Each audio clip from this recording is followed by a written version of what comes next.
Well, folks, this is an honor for me to be visiting with the legend in his home, in his office, the great one, Skip Bertman. Coach, how are you doing? I'm doing great. Thank you very much for saying that. That's nice of you. Well, absolutely. And you know his accolades real quickly. LSU head coach for 18 years, 11 trips to the College World Series, 5 national championships. He was the LSU athletic director through some great times at LSU from 2001 through 2007. Let's talk about LSU baseball. The first time you visited, I always love to hear you tell the story. The first time you sat in the stands at Box Stadium and watched the baseball game. It was an afternoon game, LSU versus Alabama. And I looked around and I real quick and I counted people about 150. Real quick. Okay, I noticed, I asked and then found out, they don't charge to get in. Okay, and then of course the people were looking like this. I mean, they were angry and whatever. And of course, one of the things that made them angry was the announcer. Not really the announcer, but the equipment. No bunting, you couldn't really understand. And nobody seemed to care. It was so quiet that a great player, Mark Cooper, you could hear his spikes go through the dirt on the way to first base. And I said, this is going to take some time. You are one of the most quotable human beings on the face of this earth. The quotes over the years, and I always loved your definition of mediocrity or mediocre. When you came here, you said LSU was mediocre in baseball, and you said they were the best of the worst. And I think that's just a perfect definition of. Yeah, they were also the worst of the best. Perfect. Yeah, they were. I remember saying to them, we were going to go to Omaha, as place in Middle America, and. They laughed, like only Mississippi State can go there. They laughed, and but they cheered a little bit. And I was happy until the coaches on drugs like us. You see, they never thought that we could really do that. But I had a speech written out. I had the 300 gold seats right in front of me. I had a new scoreboard. I had a list of 60 things. I knew what to do. But the marketing was me having the players give out schedules in their uniforms at Dale Brown's basketball game. It said giving out schedules on this corner of Nicholson, okay, and by the stadium when the light changed.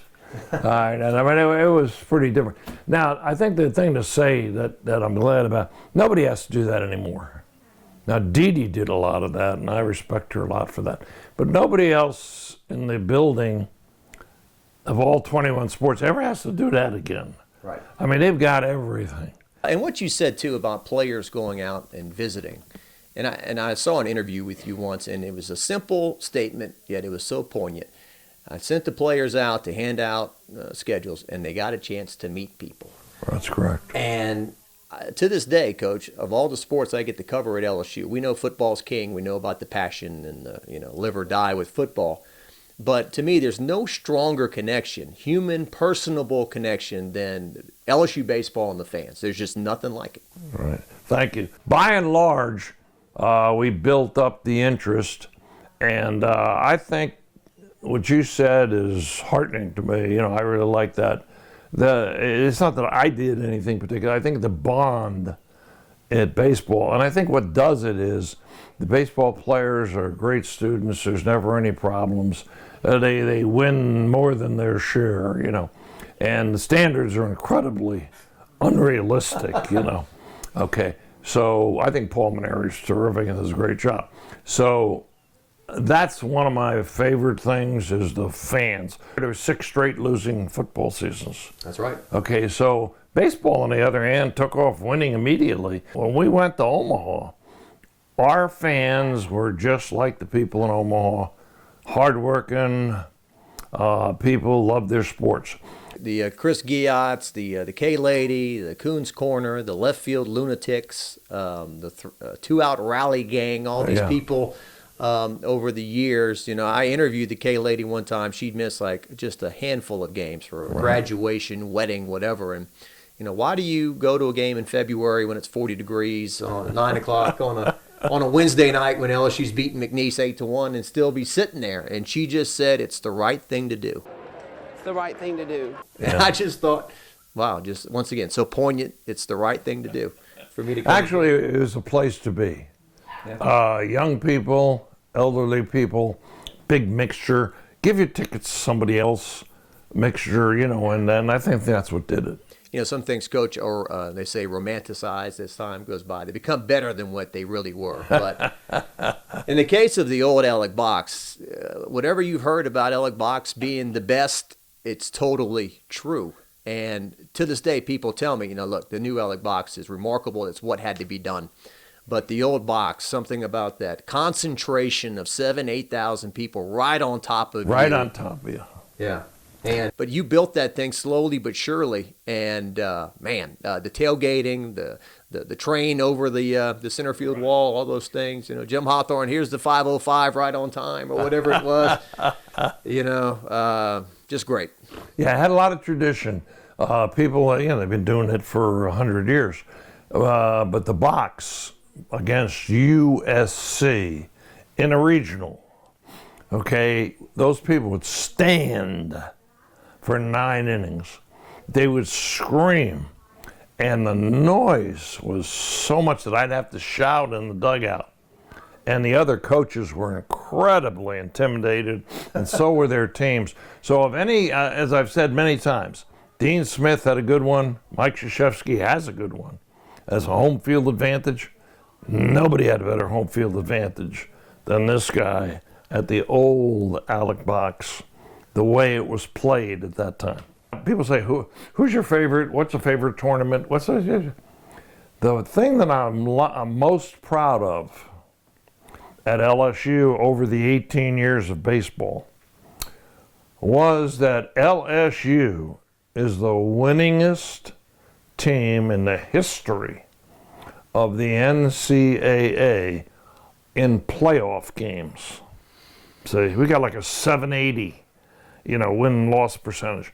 So what that meant to me, the coach, of course, nobody wins without the players, so the players get all the credit. That's not what this is about. What it means is that I pushed them, they responded, okay, and they won most of the big games. Yeah. So the games that really count, not the games early in the year. Right. See, which you're finding out who can play and so on. Well, and you help state baseball so much. I mean, Skip Bertman, the greatest college baseball coach of all time, you lost to Louisiana College once, right? Yes. In Alexandria, the little school from Pineville, which they probably still talk about. They still they went on the field and it looked like a national championship. They all piled, and of course, yeah, we could have won, but it was more important, for me to show the people who weren't playing and the people who were playing and what they were doing and what they weren't doing is more important. Like, if you don't do what I tell you, this is what happens. Okay, and remember, it's a baseball game. You don't have the opportunity of size and strength or height and speed like other sports. Right. Anybody can win in a baseball game. You're only thrown out of like 3 games in your whole history. Just 2. 2? Okay, my bad. So look at that. 2 games. But I remember that you turned the hat on backwards. Yeah. In that regional 97, Patrick Coogan. Patrick Coogan, 97. Yeah, something was said that, something was said by the umpire when I asked him what happened. Coogan went in with the man at first in the bottom of the 9th and threw to first, and they called the balk. So I just went out to the guy and said, well, what did he do? And he told me some fakakta thing, and I got angry at him, see? And he said, well, don't yell, and I said, what do you mean don't yell, whoop. And then I lost my temper. All right, and I went after the guy, and of course he booted me out. Now the next inning, Witten, guy started off with a single, and they got 8 runs, and I remember telling the team, might have won the national championship tonight. So a lot of people have said to me, well, you did that on purpose, and you got them fired up. Nice going, coach. But that's not really true. One thing, a great story you always tell, back in the day, they used to have big concerts at the PMAC. You could go to the Assembly Center, and see concerts at the PMAC. They don't do that anymore. Bon Jovi in their heyday in the late 80s during the Slippery When Wet and New Jersey albums and whatnot, they were playing a concert at the PMAC and the team wanted to go. Is that right? Well, in those days, we had a lot of concerts at the PMAC. And if you went there as a player, you could sell T-shirts and make a few bucks. And it was a good deal. Okay, so the players came to me and said, Coach, captain, they sent the captain out, okay, Bon Jovi. And then, of course, the captain went back and says, he doesn't know who Bon Jovi is. Of course, that was true. And I said, you mean we can't practice because you want to see Bon Jovi? I don't think so. We didn't even practice. We practiced Fat Tuesday. There is no day off for Bon Jovi, whatever, whoever he is. Your college baseball career, you were in coaching over 40 years. You were the head coach at LSU for 18 years, and you retired what I would consider to be a relatively young age. You were 63 years old. Yes. Coach Maneri is 63 right now. To give a comparison to that. How did you know that it was time to get out? Okay, that's a super question. Okay, because I enjoyed it. And that wasn't the reason. Boy, I miss those kids. Oh, kids are wonderful. I didn't miss the bus trips, and I raised money, and I went in an airplane. I came back Sunday in an airplane, so that wasn't it. I loved to practice, so that wasn't it. What was it is I wanted to do something else. I felt like I was young enough to do something else. And what I was going to be a professional speaker, Dale Brown had blazed a trail for me, the Washington Speakers Bureau. He'd already done 50 some odd speeches, and of course he's terrific. But I could make a video and I could do that because he'd help me. And about that time, the AD thing broke. And so I wasn't doing anything but waiting to help Joe Dean raise money. I was going to do that. I was called to the chancellor's house, to Richard and Susan's house with the chancellor and his lovely wife. And I just liked the chancellor. I knew what to do. The school needed me. Yeah. Okay. At that time, they really did. It wasn't like Scott Woodward came, although he's the greatest. But it was a different time where they needed help. And I could deliver that. I remember one funny thing you said when you decided to retire. You said, I was having a hard time connecting with recruits. 16, 17-year-old kids. You said, I told one kid, hey, did you see Britney Spears on TV last night? Didn't she look good? And you said, at that point, I knew I needed to get out of there. Right. When a guy would say, I love Snoop Dogg. And I'd say, I like LL Cool J. I said, oh my God, I got to get out of here. You had those in your Walkman, right? That's correct. You were playing that. Being the AD, the great Herb Vincent told me that he introduced Joe Oliva at the LSU spring football game in 2008. He had just gotten the job. Ladies and gentlemen, your new athletic director, Joe Oliva. And the crowd cheered, the 15,000, 20,000 at the spring game. And Joe Oliva came into the tunnel, and Herb told him, I hope you enjoyed that because that's the loudest these people are ever going to cheer for you again. Meaning the athletic director position. It's not a place to be popular, right? It's tough. You took this job. Why did you take this job when you knew your popularity was going to take a hit, when you got to raise ticket prices, when you got to pay for parking, all these things, you got to fire coaches? Why did you take that job? Right, and make less money. Joe, God rest his soul, Joe Dean. It was hard on the coaches, okay, and hard on the women especially. Don't spend money, right? Right. No, he was very, very cost conscious, okay, and he didn't. He was looking for me 7-4 and go to the Independence Bowl. And as soon as I took the job, Jeff Brown said, "Boy, now we'll expect all of us to win." And the answer is, I did. But more than that, I showed them how. See, so everybody got better. Some won the national championship. Some went to the Final Fours and to College World Series. Some did those things. Coach Nick Saban, until the world ends, was going to be a fascinating topic at LSU. A, for all the success he gave LSU, and B, perhaps for all the success he's prevented LSU from having since he got to Alabama. So you worked with him as the AD. What was that relationship like? For me, it was real good. For Nick, I think it was pretty good. Nick liked my wife, and I liked his wife. In other words, family-wise, it was pretty good. Football-wise, it was easy, because he's going to win all the games, or most of them at the time. So his first year, we went 8-5, and he wins in that Peach Bowl. Chick-fil-A, yep. Yeah, Chick-fil-A. Yeah. And, we would have given anything. For 20 years before that, 20 years, we were 2-9 the year before. Yeah. All right, now 20 years before Saban's 8-5, we were 4 games over 500. Yeah, and you had to beg to go to that bowl game because LSU fans were not traveling to go to. Right. They weren't buying bowl tickets. Right.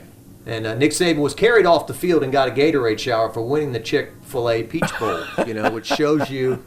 And he was all in it too. Yeah, that's correct. He did a great job, and he brought in the right people. He had to bring in some people that we needed, and he didn't do the nepotism that happened, at the early years that I was here, where you hired a guy that's been here, and you move him up and do it the same way. He had ways to do it at Michigan State that were the right way. Christmas of 2004, Saban announces he's leaving. He did it in Orlando, Florida. We were all like a paparazzi outside the LSU building, freezing cold. He darted onto the bus, he left, and then he announced that night in Orlando that he was going to become the head coach of the Miami Dolphins. It's of my opinion, Coach, that Nick Saban was going to be an NFL head coach. It was just a matter of when. I don't think there was anything you could have done or LSU could have done that prevented him from leaving in 2004. Is that the way you look at it? Other than Murder One, and Wayne Huizenga, who was putting up everything. So it wasn't about money. Saban was already the highest paid coach in the United States.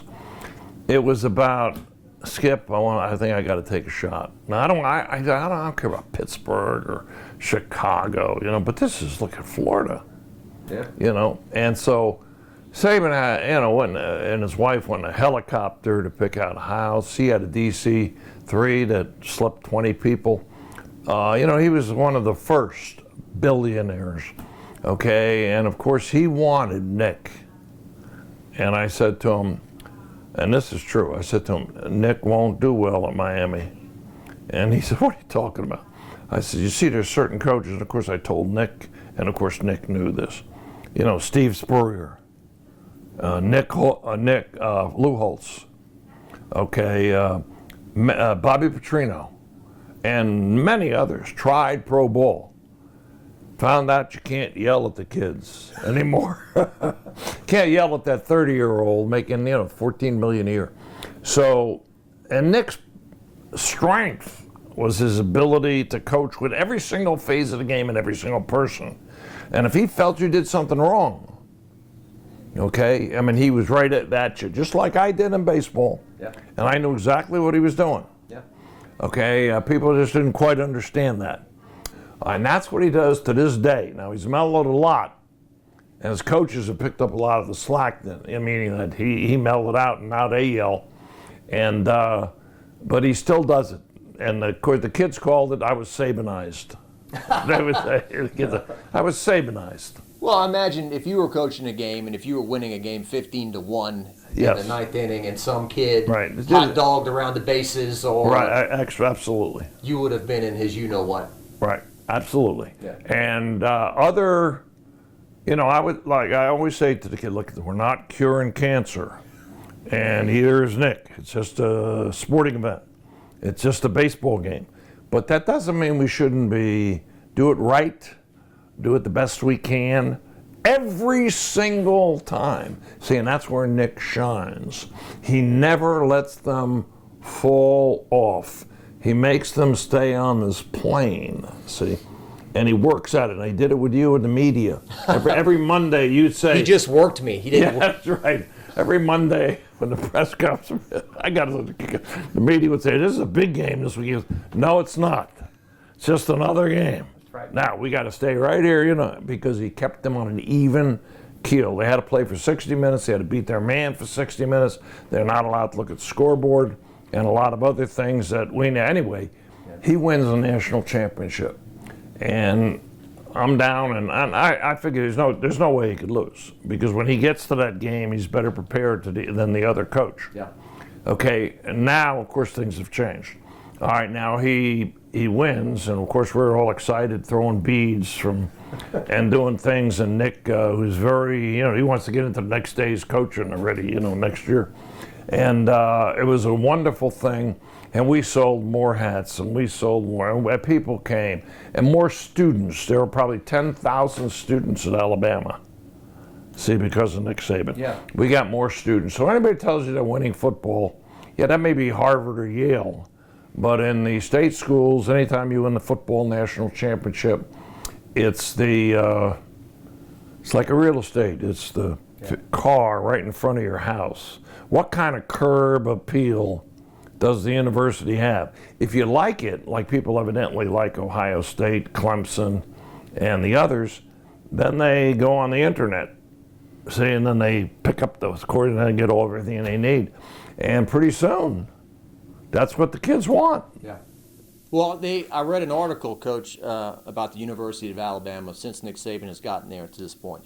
And like you said, the enrollment, the donations, the sponsorships, everything, things that have nothing to do with football. That's correct. Had just skyrocketed. But all the businesses are better. Right. In the Tuscaloosa area, just like here, if we win and the Saints win, we're much better off. He's really good. He's the best coach I've ever seen. You talked about John Brady. John Brady went to the Final Four in 2006 and was fired a year and a half after going to the Final Four. And I believe he won a game on a Wednesday night. It was the first SEC win he had all year. And then on Friday, you had a press conference and you let him go. And I've seen a lot of coaches, I say a lot, I've seen a decent amount of coaches fired at LSU. I think this was the only time I can remember where a fired coach showed up at a press conference and spoke. Coach Brady was there that day. You were there that day. That decision to make that move and just not let the year play out and fire him in the middle of the year, why'd you do that? Okay. I tried very, very hard with John. I like John. I thought he was a good guy, and a lot of people did, but I thought he was a good guy. And I thought he was a very, very good coach, and a lot of people didn't. But he didn't know how to get to the next level right there. He wasn't old enough. He wasn't mature enough. That's all. Yeah. There was nothing wrong with it. Well, the difference here, Jacques, is that people don't know this, and now we're told for the first time probably. Okay, I hired a guy just to be at John Brady's press conference and sit next to him. I hired a guy. They became very good friends. Okay, a guy John's age. He was a political advisor. And so he loved the job. And he said, "Don't, you can't say that."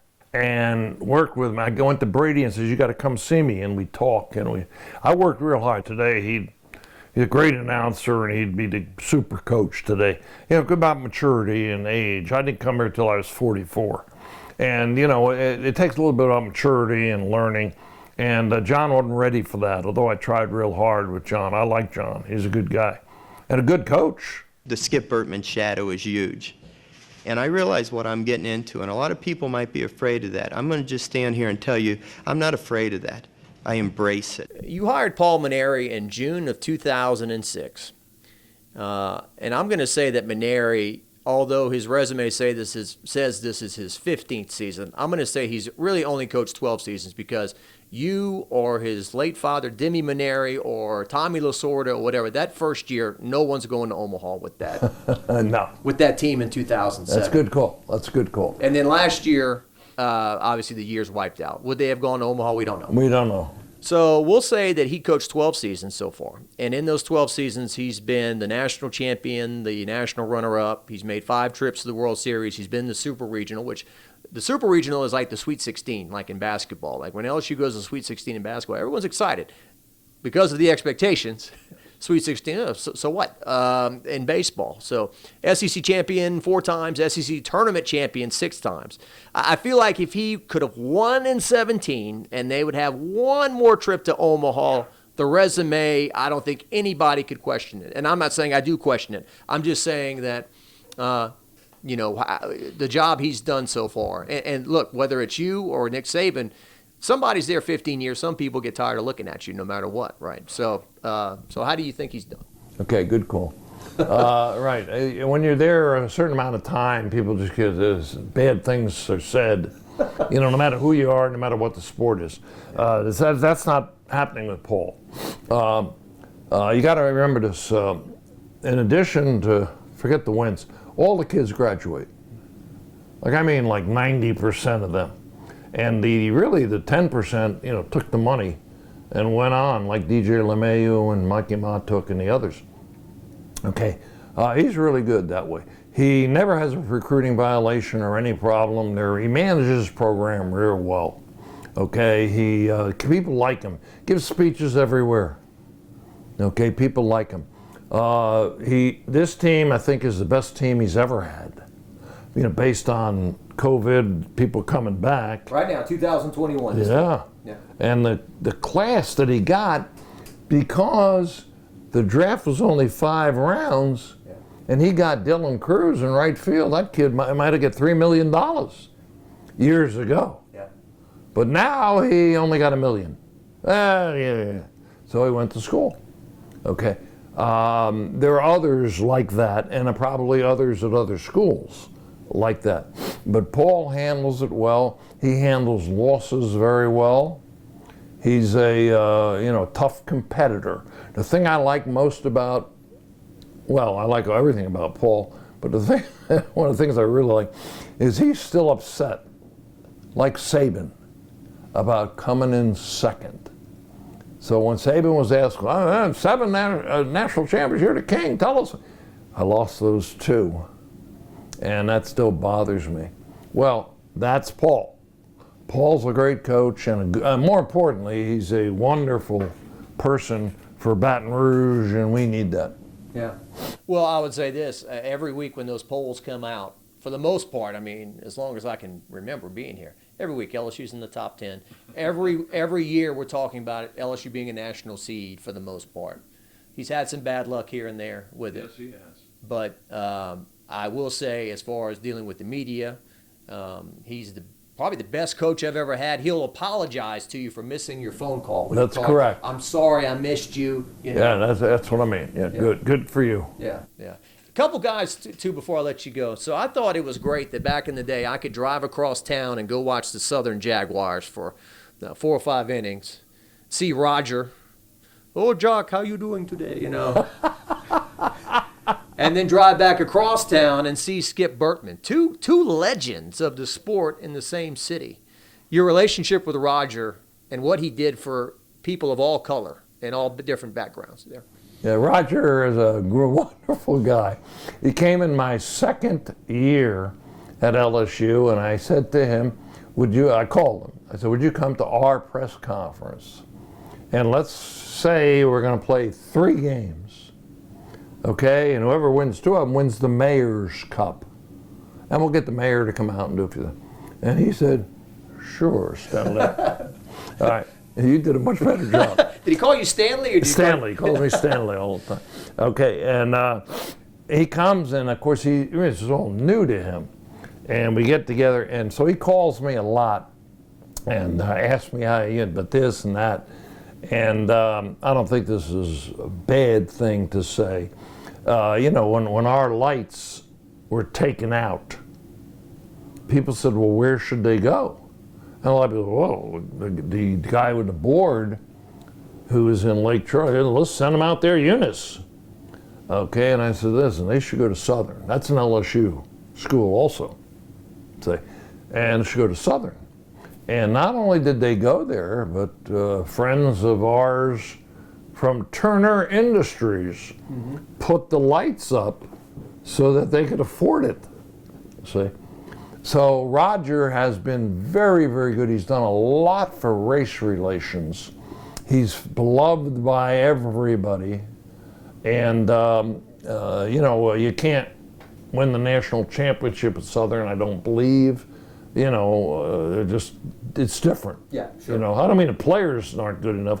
I mean, they can't practice all at the same time, and there's lots of different rules there. Yeah. And Roger did about as well as you can possibly do, and beat us once, of course.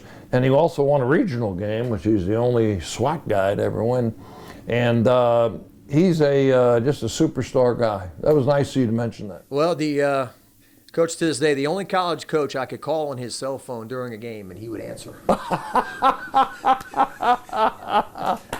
Because back in the day, before live stats, and a lot of their games weren't on the radio, they weren't on TV.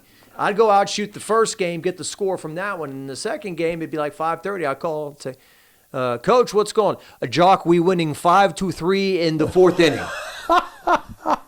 Type it in. Okay, thank you, Coach. And then he'd yell at some kid while he's on the phone. Why are you swinging at that pitch? I'm sorry, Jacques. That's pretty good, Jacques. Yeah. That's pretty good. Yeah, just a great guy. And, and on a sadder note, Tony Robichaux.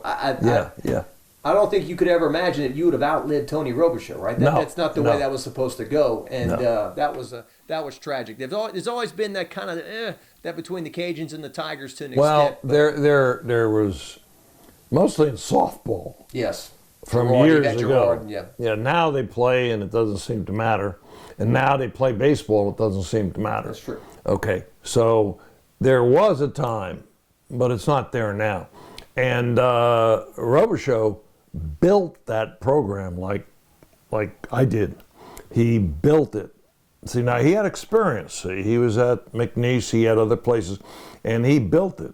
But I will say this is not he watched me. Yeah. He called me, he asked me questions, and I respected that very much. And he found it. He had, I would say, oh God, he had one of the best programs in the United States. Yeah. And it's hard to have a program an hour away from the LSU program and still be but he was in Omaha. You did? Yeah, 2000, you guys were both there. Right, he got to Omaha the same year we did. He's made some supers, or he did make some supers. Yeah, he did, and he made some supers. He lost a tough one to Mississippi.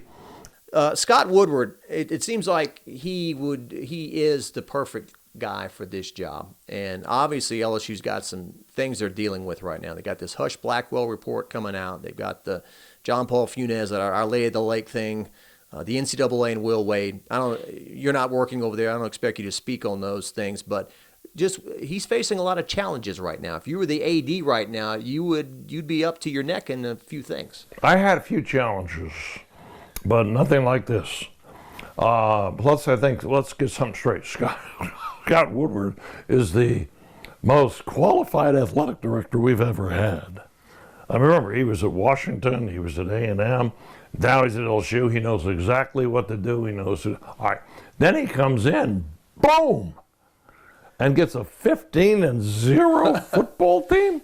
Yeah. Come on, this guy's magic. But then the pandemic happens, and that changed a lot of things. It also, when you remember now, you were 15-0. Now you want to be 15-0 again, the Saban thing, but it's hard. I don't mean just anything to do with our coach. I mean, it's hard for anybody, any sport. Okay, you got to really work at it. So naturally, a pandemic puts everything down. Cost of, I don't know, $100 million, a lot of money. TF's now got to go out. Scott's got to go out and raise money. He just happens to be the best guy in this position who will be there the longest and will raise the most money and make the best changes and situations and what to do. He's the nicest guy. What makes him so qualified isn't just that he did it at Washington or A&M, is that he grew up here. He worked at LSU. He went to your games. That's correct. He and I were good friends because I could see his talent. He was he worked for the president chancellor rather, and he was in politics, really. He had a mention, and that's a hard job. Anyway, I watched him. He was real good. He and I became friends. Anyway, I think I like him, and I feel very bad about these things that are happening, because those aren't AD things. Predates him. Yeah, they really all predate him, all of it. And he handled the pandemic real well. So the thing, he does everything that he can do. And the coaches are pretty good, do everything they can do. So he's doing well, but he's going to do, remember, much, much better. One funny story before I go here. I heard this story. It's a legendary WAFB story. It's before I got there, a few years before I got there. So I think it was 1997. You might have started 21-0 or something like that. Yeah, we did. 19-0. 19-0. So you finally lose a game.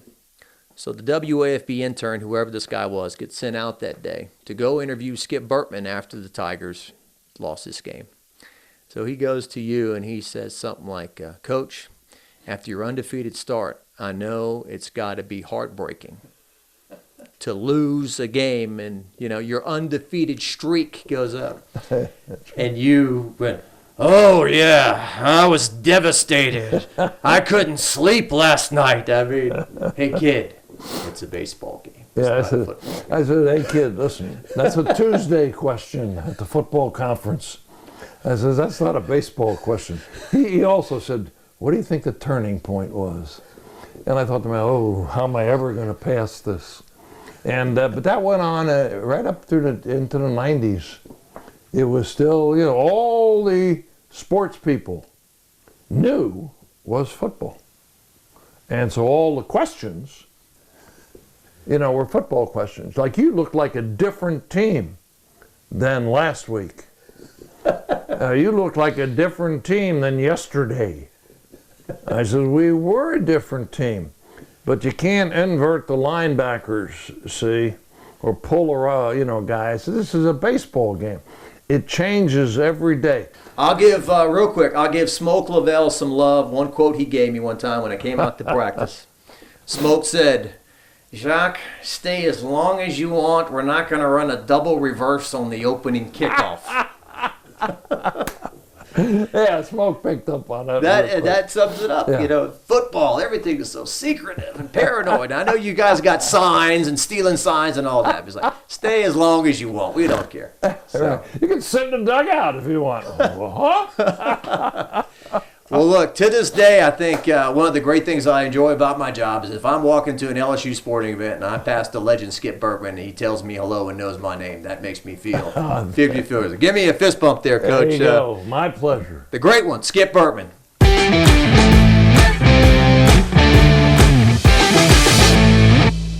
I'm Liz Coe. Thanks for checking out the WAFB YouTube channel. Hey, why don't you subscribe while you're here? Go ahead and click on that box, and you'll get the latest updates on when we go live. Make sure you download the WAFB News app for the latest updates, too.